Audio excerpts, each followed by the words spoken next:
नमस्कार विद्यार्थी मित्रांनो, स्पॉटलाइट अकॅडमीच्या प्लॅटफॉर्मवर तुमचं सर्वांचं स्वागत आहे। आपण 30 डे पॉलिटी रिव्हिजन प्लॅन बघणार आहोत। 30 दिवसांमध्ये पॉलिटी जे आहे ते कसं रिवाइज करायचं या संबंधीचं एक आर्टिकल जे आहे आपण लोकसत्ताला पण लिहिलं होतं। लोकसत्ताचं जे आर्टिकल आहे ते बऱ्यापैकी तुम्ही लोकांनी बघितलं असेल। याच्यामध्ये हा प्लॅन दिलेला होता। खऱ्या अर्थाने जे आहे बघा, पॉलिटी सारखा जो सब्जेक्ट आहे तर तो कापरासारखा असतो। कापूर जसा उडून जातो तसे पॉलिटी पण उडून जातो जर त्याला प्रॉपरली रिव्हिजन आपण दिले नाही तर। सो एक प्रॉपर इंटरवलनी जे आहे पॉलिटीचे रिव्हिजन्स आपण प्रॉपरली केले पाहिजे। त्यातल्या त्यात पण तुम्ही एम लक्ष्मीकांत सारखं बुक जे आहे इंडियन पॉलिटीचं ते वापरू शकता। मराठी इंग्रजी एडिशन आज मार्केटमध्ये अवेलेबल आहे। आता इथं बेसिक जे आहे याच्यामध्ये की किमान डेली 4 आवरची स्टडी याच्यामध्ये गरजेची आहे की 4 तास डेली आपण पॉलिटीला देतोय। त्याचबरोबर जे आहे डेली आपण जे टॉपिक करणार आहे त्याच्यावर किमान 50 MCQ, हे पण तुम्ही PYQ वाले MCQ जे आहे त्याला प्रेफर करू शकता। आणि तो टॉपिक वाचून झाल्यानंतर एक 30 मिनिटाचं रिव्हिजन त्याला देणं, म्हणजे आपण एक रीडिंग केलेली आहे आणि त्याच्यानंतर एक ब्रेक घेतला तुम्ही एक 5-10 मिनिटाचा आणि त्याच्यानंतर परत त्याला जे आहे एक 25 ते 30 मिनिटाचं रिव्हिजन दिलं, महत्त्वाच्या गोष्टी ज्या आहेत त्या रिवाईज केल्या तर ते रिटेन होण्यासाठी जास्त सोयीचं असतं। आणि मग पॉलिटीसारखा जो सब्जेक्ट आहे तर तो आपण डेली एक 4 आवरचा जर प्लॅन केला तर त्या केसमध्ये खूप चांगल्या पद्धतीने आपल्याला डील करता येईल बघा। सो बेसिकली जे आहे पहिले 5 दिवस जर बघितले तर आपलं ओव्हरऑल जे कॉन्स्टिट्यूशनल फ्रेमवर्क आहे किंवा त्याचं जे तत्वज्ञान आहे फिलॉसॉफी त्या गोष्टी आपण बघू शकतो। आपला दिवस पहिला जो आहे याच्यामध्ये मेकिंग ऑफ कॉन्स्टिट्यूशन जे आहे किंवा constituent assembly, silent feature of constitution आणि प्रिएम्बल। आता बघा एवढे टॉपिक जे आहे तर ते एका दिवसात डील करणं, पण हे करत असताना जे आहे सायमल्टेनियसली एक गोष्ट लक्षात ठेवा, PYQ वरून एक नजर तुम्ही फिरवली पाहिजे। म्हणजे तुम्हाला कळतं की याच्यातलं विचारलं काय जातं। जसं मेकिंग ऑफ कॉन्स्टिट्यूशन मधल्या कमिटीज, मग त्याच्यामध्ये मेजर मायनर किंवा त्याच्यामध्ये खूप फॅक्ट्स आहेत। हे टॉपिक जे आहेत ते फॅक्ट्स ओरिएंटेड आहे, मग त्या केसमध्ये त्या गोष्टी आपण डील केल्या पाहिजे। किंवा प्रिएम्बलमध्ये समजा 42nd कॉन्स्टिट्यूशनल अमेंडमेंट आहे, मग त्याच्यावर फोकस करणं, त्याच्यातले वर्ड्स जे आहेत ते खूप प्रॉपरली बघणं बघा। की वर्ड्स, अमेंडमेंट्स, त्याचं इंटरप्रिटेशन ह्या गोष्टी तुम्ही प्रॉपरली बघितल्या पाहिजे। आपला जो दुसरा दिवस आहे त्याच्यामध्ये जे आहे आपण युनियन टेरिटरी आणि सिटिझनशिप। आता बघा हा जो प्लॅन आहे हा प्लॅन जर तुम्ही फॉलो केला तर तुमचं 30 दिवसामध्ये डेली 4 तासामध्ये खूप प्रॉपरली पॉलिटीचं रिव्हिजन होऊन जाईल। याच्यामध्ये आर्टिकल्स पण तुम्हाला मेन्शन करून दिलेले आहेत बघा। सिटिझनशिप, युनियन टेरिटरी दुसरा दिवस। तिसऱ्या दिवसामध्ये बघा फंडामेंटल राईट, रिजनेबल रेस्ट्रिक्शन्स जे आहेत त्याच्यावर आणि रीट्स, जे काही आदेश पारित केले जातात बघा, हिबिस कॉर्पस वगैरे जे आहे त्या गोष्टी समजून घेणं, ते कीवर्ड्स जे आहेत त्याच्या मागे नेमका मतित अर्थ काय आहे तर त्या गोष्टी आपल्याला समजून घ्यायच्या। सो दुसरा दिवस, तिसरा दिवस जो आहे। देन चौथ्या दिवशी बघा 3 गोष्टी आपण घेतलेल्या आहेत त्याच्यामध्ये DPSP, फंडामेंटल ड्युटी आणि fundamental right versus DPSP versus fundamental duty. आता फंडामेंटल राईट्स तिसऱ्या दिवशी झालेले आहेत। DPSP 36 ते 51, हे 51A जे आहे बघा फंडामेंटल ड्युटी, आणि या तिघांचं कंपॅरिझन जे आहे, मग याच्यात जस्टिसेबल कोण आहे, जस्टिसेबल कोण नाही आहे, नेमकं हे पॉलिटिकल फिलॉसॉफी कुठून येते, इकॉनॉमिकल सोशल फिलॉसॉफीचा अँगल कुठं आहे, फंडामेंटल राईट्स आणि DPSP रिस्पेक्टिव्हली त्या गोष्टी समजून घेणं। 5वा दिवस जो आहे बघा आपला आर्टिकल 368 म्हणजेच अमेंडमेंट जे आहे कॉन्स्टिट्यूशन मधल्या अमेंडमेंट्स त्या नीट समजून घेणं, त्याच्या टाईप्स कुठल्या आहेत, त्याच्यामध्ये महत्त्वाच्या ज्या अमेंडमेंट्स आहेत बघा याचे पण तुम्हाला जे आहे येत्या काळामध्ये जे आहेत आपण सेशन घेणार आहोत। मग 42वी, 44, 52nd, 61, 73rd, 74th, 86, 101, 103 ह्या महत्त्वाचे जे अमेंडमेंट्स आहे। बऱ्याच विद्यार्थ्यांचा प्रश्न असतो की सगळ्या अमेंडमेंट्स केल्या पाहिजेत का, तर त्याची काही गरज नाही आहे। सगळ्या अमेंडमेंट्स करायची गरज नाही। आपल्याला जे इम्पॉर्टंट आहेत, वारंवार विचारले जातात की ज्याचा एक खूप प्रॉपर सिग्निफिकन्स आहे, तशाच तुम्ही केल्या पाहिजे। त्याच्यानंतर जे आहे बघा 6 ते 10 दिवस याच्यामध्ये युनियन गव्हर्नमेंटला आपण हे दिलेले आहेत बघा, केंद्र सरकार, मग त्याच्याशी रिलेटेड प्रेसिडेंट असेल बघा, व्हाईस प्रेसिडेंट 6व्या दिवशी। मग प्रेसिडेंट, व्हाईस प्रेसिडेंटच्या बाबतीत पण इलेक्शन प्रोसेस कशी आहे, कोण इलेक्शनमध्ये वोटिंग करू शकतं वगैरे वगैरे, त्याचं काउंटिंग कसं होतं, MLAचे वोट्स, MPचे वोट्स, ओके। सो हे प्रेसिडेंटच्या बाबतीमध्ये। देन 7वा दिवस जो आहे बघा prime minister and council of minister किंवा कॅबिनेट वर्सेस काउन्सिल जे आहे। आता हिच्यामध्ये बऱ्याचदा MCQच्या बाबतीमध्ये हा गोंधळ होतो की तिच्यामध्ये एक कीवर्ड्स दिलेले असतात। अटॉर्नी जनरल जे आहे तर ते तुम्ही 7व्या दिवशी बघणं अपेक्षित आहे। आणि याला पण सिंपल जर तुम्ही केलं की जसं तुम्ही अटॉर्नी जनरल बघता तर स्टेटमध्ये जे आहे तर मग त्याची जी फेडरल मशनरी आहे ती तेव्हा तुम्ही बघितली पाहिजे। म्हणजे कसं आहे की प्राईम मिनिस्टर बघितलं तर जस्ट स्कॅन केलं CMला, तर याच्यामध्ये बोटावर मोजणे इतके तुम्हाला 2-4 डिफरन्सेस दिसतील, कलम बदलतील, बाकी सगळं तेच असतं बघा बऱ्यापैकी। सो त्या केसमध्ये या गोष्टी बघायच्या. ओके. देन 8वा दिवस जो आहे पार्लमेंट जे आहे बघा, composition, sessions and devices, law making procedure, कायदा कसा तयार होतो.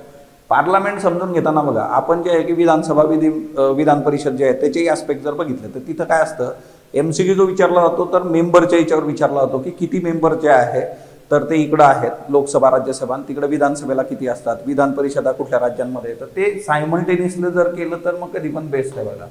देन पार्लमेंटरी प्रिव्हिलेजेस जे आहेत 9वा दिवस जो आहे बघा की पार्लमेंट तुम्हाला कुठले विशेष अधिकार जे आहेत संसदीय, बजेट, मनी बिल, फिनान्शियल बिल्स. मग आता याच्यामध्ये पण फिनान्शियल बिल टाईप 1, टाईप 2 त्याचे डिफरन्सेस, मनी बिल बरोबर फिनान्शियल बिल टाईप 1 कशा पद्धतीने कोरिलेट होतं, कमिट्या ज्या आहेत त्या नीट बघणं. 10व्या दिवसामध्ये आपण ज्युडिशरी ठेवलेली आहे बघा. इथं सुप्रीम कोर्ट असेल त्याचं ज्युरिडिक्शन, जजेस आणि ज्युडिशियल ॲक्टिव्हिजम ज्या गोष्टी आहेत की जे US मधून मोठ्या प्रमाणावर रिफ्लेक्ट होतात, अशा गोष्टी ज्या आहेत तर त्या बघणं. ओके. 11 ते 15 जे आहे बघा स्टेट गव्हर्नमेंट अँड फेडरलिझम. आता मी तुम्हाला एक गोष्ट सांगितली की ते पार्लमेंट बरोबरच तुम्ही फेडरल बघितलं पाहिजे, थोडं स्कॅन केलं पाहिजे, म्हणजे डिफरन्सेस तिथल्या तिथं लक्षात येतात. आता बघा 11व्या दिवशी गव्हर्नर आहे, तर गव्हर्नरच्या बाबतीमध्ये डिस्क्रिशनरी पॉवरचा रोल मोठा आहे, त्याच्यावर MCQ विचारले जातात, त्याचे अपॉइंटमेंट, त्याची टर्म, CM आणि स्टेट काउन्सिल. 12वा जो दिवस आहे बघा स्टेट लेजिस्लेचर, हायकोर्ट आणि पॉवर ऑफ ज्युरिडिक्शन. आता कसं असतं ना, जेव्हा तुम्ही हे वाचणार आहे तर त्याला सायमल्टेनियसली प्रेसिडेंट पण रिवाईज करायचा, म्हणजे गोष्टी खूप चांगल्या होतात. MCQ साठी हे बेस्ट राहतं बघा. 13वा जो दिवस आहे बघा याच्यामध्ये सेंटर स्टेटचे रिलेशन. आता बहुतेक विद्यार्थ्यांना हा टॉपिक जो आहे तर तो अवघड जातो, किंवा असे जे टॉपिक्स आहेत की केंद्र राज्य संबंध, याच्यावर नियमित प्रश्न आहे, UPSC असू दे, राज्यसेवा असू दे, प्रश्न येत राहतात. So legislature, administration, financial relations जे आहेत ते समजून घेणं. पण सेंटर स्टेट रिलेशन जे आहे ते खूप चांगलं समजून घ्या, याच्यावर वारंवार प्रश्न जे आहेत ते UPSCने विचारलेले आहेत. इंटर स्टेट रिलेशन असतील किंवा फेडरल कोऑपरेटिव्ह कॉम्पिटेटिव्ह फेडरलिझम, हे 14व्या दिवशी आपल्याला करायचं आहे. 15व्या दिवशी जे आहे बघा एमर्जन्सी प्रोव्हिजन जे आहेत, नॅशनल स्टेट फिनान्शियल, याच्यामध्ये पण जे आहे कोण लावणार आहे, किती कालावधीसाठी असेल वगैरे वगैरे, त्याचे फीचर्स, त्याचे आर्टिकल्स. ओके. त्याचा इम्पॅक्ट काय होतो आपल्या फंडामेंटल राईट्सवर, किंवा ओव्हरऑल आपलं जे काही संघराज्य पद्धती आहे तिच्यावर काय इम्पॅक्ट होतो, अशा गोष्टी पण तुम्ही बघितल्या पाहिजे. हा दिवस 15 आहे आपला. देन 16 ते 20 दिवस जे आहे बघा local government and constitutional bodies जे आहे बघा, तर याच्यामध्ये जे आहे पंचायत राज सिस्टीम 16व्या दिवशी 73वी अमेंडमेंट आणि म्युन्सिपालिटी 74वी अमेंडमेंट 16वा दिवस आहे बघा. 17व्या दिवसामध्ये आपल्याला इलेक्शन कमिशन, UPSC आणि स्टेट PSC जे आहे हे बघायचं आहे. So day 16, day 17. आता बघा इथं पण काय आहे ना की election commission, UPSC, state PSC, constitutional bodies जे आहे आणि नॉन कॉन्स्टिट्युशनल बॉडीज, याच्यामध्ये आपल्याला रुटीन प्रश्न असतात. सो ते पण एक फार क्लिअर करून घेणं गरजेचं आहे. त्याच्याकरता तुम्हाला इंडेक्स महत्त्वाची असते. तुम्ही एकदा इंडेक्सवरून नीट नजर टाकली की तुम्हाला हे लगेच क्लिअर होऊन जातं. ओके. आणि याच्यामध्ये पण जे आहे की नॉन कॉन्स्टिट्युशनल म्हणजे ज्यांचा समावेश संविधानात नाही आहे अशा. 18वा दिवस जो आहे बघा कॅग, फिनान्स कमिशन आणि GST काउन्सिल जे आहे बघा. सो 19व्या दिवशी आपण बघणार national commission, SC, ST, OBC, women, minority सगळे. याच्यामध्ये पण अभ्यास करताना याचं कंपोजिशन नीट लक्षात घेणं, कधी अस्तित्वात आलेलं आहे, याचं काय काम आहे. काम बऱ्यापैकी यांचे सेम आहेत बघा, थोडेफार प्लस मायनस मायनर चेंजेस दिसतील, पण याच्यामध्ये महत्त्वाचं आहे यांचं जे आहे कुठल्या कायद्यानुसार आलेले आहेत का, कधी आलेले आहेत, रचना काय आहे वगैरे वगैरे. डे 20 जे आहे provisions for schedule area and schedule tribe जे आहे बघा, आणि 5th and 6th schedule. Very very important schedules जे आहे बघा, अशा पण आपण मेकिंग नंतर आपल्या फीचर्स ऑफ कॉन्स्टिट्यूशनमध्ये बघतो. पण 5th आणि 6th शेड्यूल, आणि त्यातल्या त्यात लडाख ज्या पद्धतीने जे आहे सध्या डिमांड्स करत आहे 6th शेड्यूल वगैरे, तर त्या गोष्टी आपल्यासाठी CBBच्या पॉईंट ऑफ व्ह्यूनी महत्त्वाच्या ठरतात.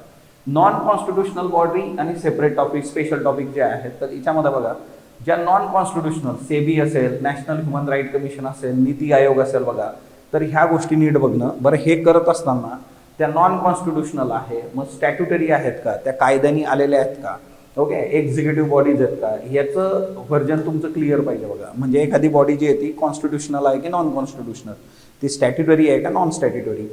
22वा दिवस ट्रिब्युनलसाठी बघा, anti defection law and tribunals 323A जे आहे. सो अँटी डिफेक्शन 52वी घटना दुरुस्ती, पक्षांतर बंदी जे आहे. 23 official language, national symbol, constitutional provisions related to the language जे आहे बघा, भाषेसंबंधीचे इश्यू. आता बघा भाषा हा खूप महत्त्वाचा आस्पेक्ट आहे.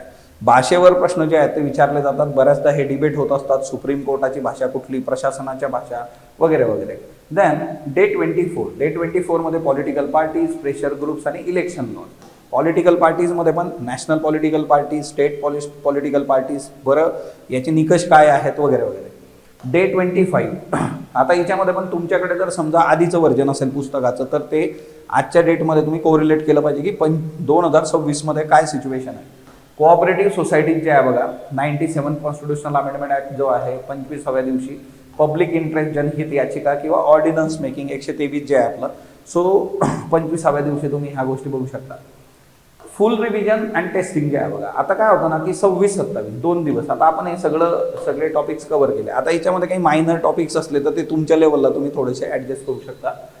फुल पॉलिटीचं जे आहे रिव्हिजन करणं, ज्या वेळेस तुम्ही रिवाईज कराल बघा की आता हे 2 दिवसांमध्ये हे सगळे टॉपिक जे आहे खूप प्रॉपरली रिवाईज झाले पाहिजे. आता मग इथं तुम्हाला जरा वेळ जास्त द्यावा लागेल, 3-4 तासात हे होणार नाही, पण आपण एवढं सगळं वाचत आलो आहे तर त्याचं रिव्हिजन एक बसलं पाहिजे तिथं.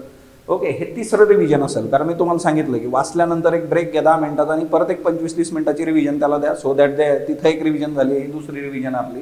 त्याच्यानंतर जे आहे डे 28 फुल लेंथ पॉलिटीच्या मॉक टेस्ट तुम्ही दिल्या पाहिजे बघा. तिच्यामध्ये जर काही मिस्टेक्स होत असतील त्याचं ॲनालिसिस केलं पाहिजे की कुठं गणित चुकतं आहे, गोष्टी रिकॉल होत नाही आहे का, अंडरस्टँडिंग गडबडतं आहे का. सो याच्यामध्ये काही गोष्टी ज्या आहेत त्या मगअप करायच्या आहेत, जसं आर्टिकल असतील, अमेंडमेंट्स असतील तर ते पाठ असणं गरजेचं असतं. आजकाल पार्ट्स पण विचारला कुठल्या भागात आहे, सो तुम्हाला त्या गोष्टी फार क्लिअर असणं गरजेचं असतं. सो पॉलिटी हा जो सब्जेक्ट आहे बघा, हा तुम्हाला मॅक्झिमम आउटपुट देतो जर तुम्ही याला योग्य न्याय दिला तर. सो तुमच्या समोर हे 30 डेजचा प्लॅन जो आहे तो समोर जे आहे आपण ठेवला आहे बघा. याच्यामध्ये 29 डे जो आहे याच्यामध्ये PYQ रिव्हिजन ॲटलिस्ट 15 वर्षाचे PYQ तुम्ही बघितले पाहिजेत बघा. आणि त्याच्याबरोबरच जे आहे डे 30 याच्यामध्ये important article, important bodies, important committees, important amendments याच्यावरून तुम्ही नजर टाकली पाहिजे. सो आता कसं आहे ना की हा एक बेसिक तुम्हाला प्लॅन दिला, तुम्ही तुमच्यानुसार याच्यात काही चेंजेस करू शकता. हे काय असं बेड्रॉप नाही आहे की हे असंच तुम्ही केलं पाहिजे, पण जर तुम्ही प्रॉपर प्लॅन केल्या गोष्टी तर कुठलाही मुद्दा तुमचा सुटत नाही बघा. आणि आपले जे मेंटॉरशिप प्रोग्राम्स असतात त्याच्यामध्ये या गोष्टी या पद्धतीने करून घेतल्या जातात की ती एक एक गोष्ट स्टुडंटकडून जे आहे प्रॉपरली डील होणं गरजेचं असतं. सो मुद्दा एकदम क्लिअर आहे बघा की तुम्हाला एकंदर जे आहे सब्जेक्टनुसार प्रॉपर प्लॅन्स जे आहेत ते या सिरीजमध्ये मिळतील, पण तुम्ही जे आहे तुमच्या लेवलला जे आहे हे एक्झिक्यूट करणं फार गरजेचं असतं. आणि ते एक्झिक्यूट जर तुम्ही केले तर तुम्हाला खूप चांगले बेनिफिट जे आहे येणाऱ्या प्रिलिम्समध्ये मिळतील. सो भेटूयात पुढच्या लेक्चरमध्ये. थँक्यू.